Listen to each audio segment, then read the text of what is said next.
kapayapaan.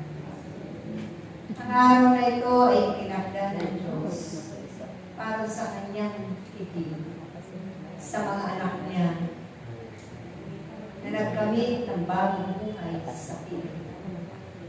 Kaya napakapala ninyo ang iwan sa pamamagitan ng inyong mga pagtubod na punong-puno ng kagalakan at kalalikan.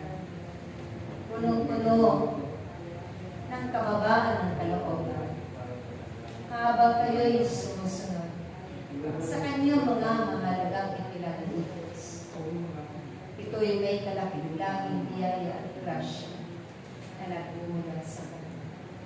Lagi niyang nilalaanan ng mga sorpresa, mga himala, ang inyong mga buhay. Dahil patid niya kung anumang tiisin ang inyong mga pinagdaanan.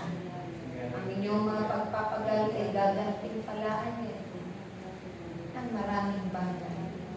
Hindi lamang dito sa lupa, maging doon sa buhay na walang hanggan.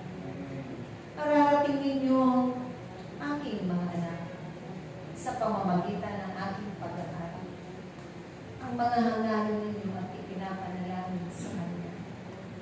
Doon sa Kanyang kaharian. Na naroon ang inyong mga permanenteng tirada. Kaya habang kayo'y narito pa, pansamantala, nabubuhay pa at naglalakbay sa sanlibutan. Ganapin ninyo ang nararapat ayon sa kalooban ng Diyos, na may kalakip na pag-ibig at kagalakan sa inyong mga. Huwag ninyong hahayaan ay ninyo mapahalagahan ang mga bagay na mabubuti na ito ang kanyang ibinabahagi natin sa araw-araw sa bawat paghayo ninyo. Bitbitin ninyo ang kanyang pag-ibig at kapayapaan. At ito man nawa, lagi ninyong ibahagi sa kapwa-tao sa mundo.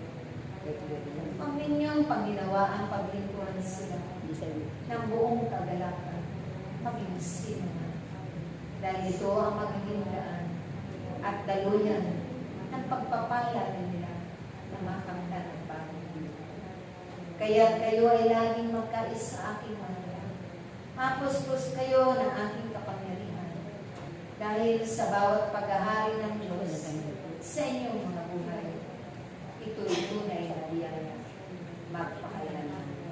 Sumainyo, lagi ang aking paghahari at ang aking kapuspusan sa ngalan ng Ama, ng Anak, at ng Espiritu Santo. Amen.